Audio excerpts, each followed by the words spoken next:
नमस्कार। दिल्ली में और दिल्ली सहित पूरे देश में ओमिक्रॉन जो वायरस है, कोविड का वेरिएंट है, उसका ग्राफ लगातार बढ़ रहा है। उसके केसेस की संख्या लगातार बढ़ रही है। पर अच्छी बात यह है कि इंटरनेशनली जो ट्रेंड अभी तक देखने को मिले, उनसे हमने सबने बहुत कुछ सीखा देश में, और उससे ये भी समझ में आया कि ओमिक्रॉन कैसे बिहेव कर रहा है, उसका कैरेक्टर क्या है। तो इससे नुकसान ज़्यादा नहीं हो रहा। ये वही ट्रेंड शो कर रहा है जैसा ओमिक्रॉन ने दुनिया के और देशों में शो किया है।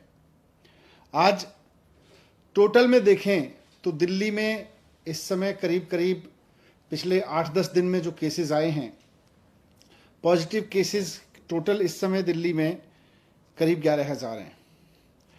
अब उन 11,000 में से हॉस्पिटल में देखें तो करीब 350 केसेस हैं। उनमें से भी ऑक्सीजन पे देखें तो केवल 124 केस हैं।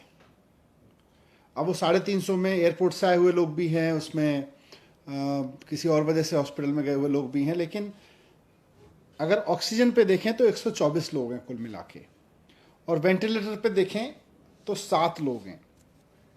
तो एक्सपर्ट्स का ये मानना है कि ओमिक्रॉन का अभी तक का जो बिहेवियर है, अभी तक का जो जिन लोगों को ओमिक्रॉन का इन्फेक्शन हो रहा है, उनको बहुत माइल्ड सिम्टम्स हो रहे हैं या नहीं हो रहे हैं और जल्दी ठीक हो जा रहे हैं।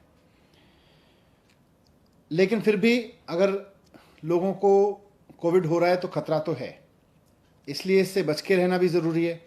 और बच के रहने का सबसे बढ़िया तरीका है कि हम पूरी तरह से सेफ्टी रखें, हमेशा मास्क लगाएं बाहर निकलें तो, और जब भी भीड़ भाड़ में रहें तो मास्क लगा के रहें। होम आइसोलेशन इसका सबसे बढ़िया सॉल्यूशन है कि अगर किसी को कोविड हो जाता है और कोई सिम्टम नहीं है तो सारे एक्सपर्ट्स का ये मानना है कि होम आइसोलेशन ही रहना चाहिए।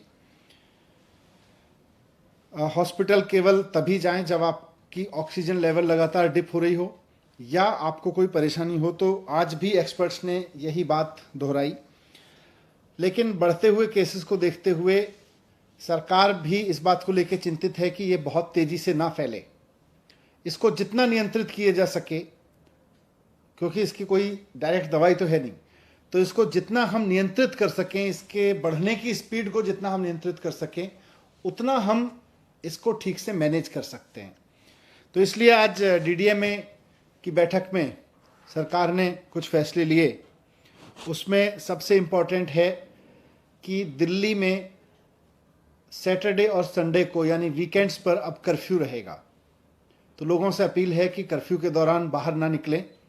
बहुत ज़रूरी होने पर हॉस्पिटल या कोई बहुत एसेंशियल ज़रूरत पर ही बाहर निकलें, लेकिन सैटरडे संडे को कर्फ्यू का पालन करें, घर में रहें, वर्क फ्रॉम होम करें या परिवार के साथ बैठें। दूसरा, केसेस ना बढ़ें, इसलिए ये भी फैसला लिया गया कि जितने भी गवर्नमेंट ऑफिसेज हैं उनमें एसेंशियल सर्विस वाले ऑफिसेज को छोड़कर सबको अभी दफ्तर आने से मना किया जाएगा और केवल ऑनलाइन या वर्क फ्रॉम होम कराया जाएगा। तो government offices work from home mode पे रहेंगे या ऑनलाइन मोड पे रहेंगे। प्राइवेट ऑफिसेज को 50% अलाउ किया जाएगा, वो 50% कैपेसिटी ऑफलाइन रखें और 50% ऑनलाइन या वर्क फ्रॉम होम रखें।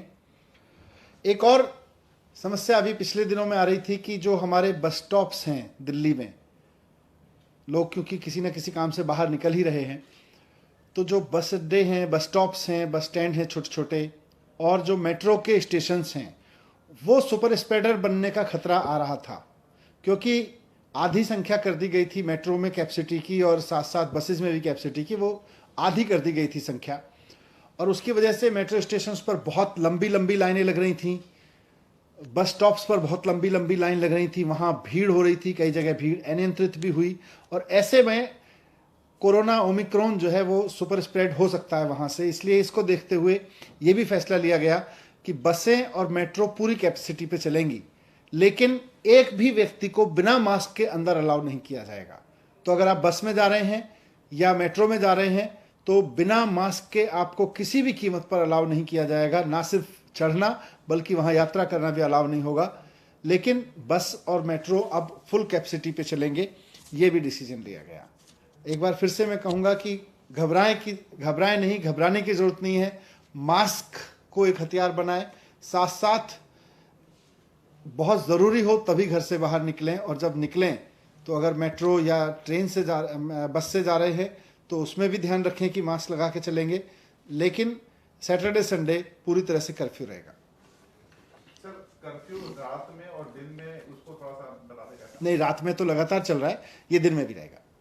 और इसमें एसेंशियल सर्विसेज के लिए किन किन कैटेगरी को आप लोग? एसेंशियल सर्विसेज पहले से पिछले 2 साल से लगभग चल रहा है, तो खाने से लेके और मेडिकल से लेके और पुलिस और इस तरह की जितनी भी चीज़ें हैं एसेंशियल सर्विस में, इमरजेंसी सर्विसेज में, फूड आइटम्स, सब्जी और ये सब को नहीं रोका जाएगा।